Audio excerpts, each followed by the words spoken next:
Political party kayana makhoi party na hena fai haina ngangnaba launabagi thawong kaya Manipurda hauzik kanna chathabagi matam oirapa asina maram oiraga state asigi miyamna tabada wabagi chang wangkhalakpagum tawri tha tara mari pharaklaba state asigi irang asibu ingtapa puraknaba hotnaba amadi lamdam asida mahausagi phibamda hanjilapa aduni ngasigi yelhami oiriba Manipurgi miyamna pamnariba asi adubu lamdam asida tongan political party sing kayana political gi oiba khudong chaba laukragani haina khanbadagi pakhatuna achum aran afafata karisu khanthadana pangangda ngangbagi thawong chatharakogumna tawrakpa asimakti lamdam asigi miyamgi yamna laibak thibagi tanpham oirakle haibada haiman bathok loi khalle maramdi chahi ama helaba lana maram oiraga lamdam asigi miyamna awaba kayamuk mayok naringai matam asida hundok hunjin taunaduna miyamdana kongstan ba pamdabana maram oiraga nakhoi political gi oiba khudong chaba launaba hotnabagi matam nate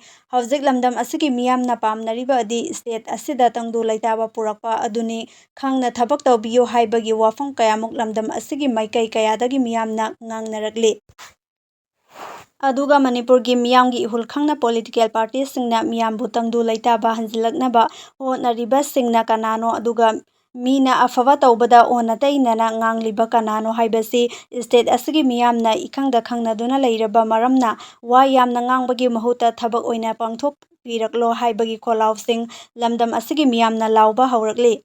chahi amaga thatar ani pharakadoraba matam asi phawbada karamba numita state asida tangdu laitaba hanjilakadage haiba ngamdaba leingak ani haibadi state leingak amadi center leingakta Manipurgi yelhomi miyamna penarangkatra penaramoidra haibadudi ngasigi leingak anina hena khangpham thoi khalli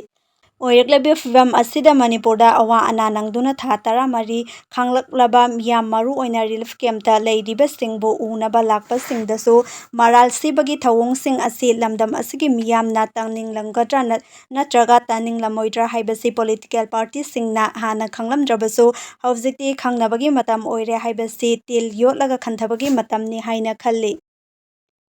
maram aduna political party khudingmakna party gi khenaba thamdana Manipurgi apunbagi saktam kaidana thamnaba hotnabada kok chungsinminarga state asida thuba matamda mahausagi phibamda hanjilaknaba hotnaminabana lamdam asigi miyamgi apenba oigani khangna thabak tawbagi matamni madu nataduna achumba afaba thabak tawbadasu aranba tahallaga hundok hunjin tawnaduna makhatana state asida leirabadi mamaida hundok hunjin tawriba singda oina state asigi miyamna onsilakadra haibagi chingnaba lei asigumba kaya asina maram oiraga political party singna party gi khenaba thamdana lamdam asida athuba matamda mahausagi phibamda hanjilaknaba punna thabak tawminaba pumnamaki afaba oigani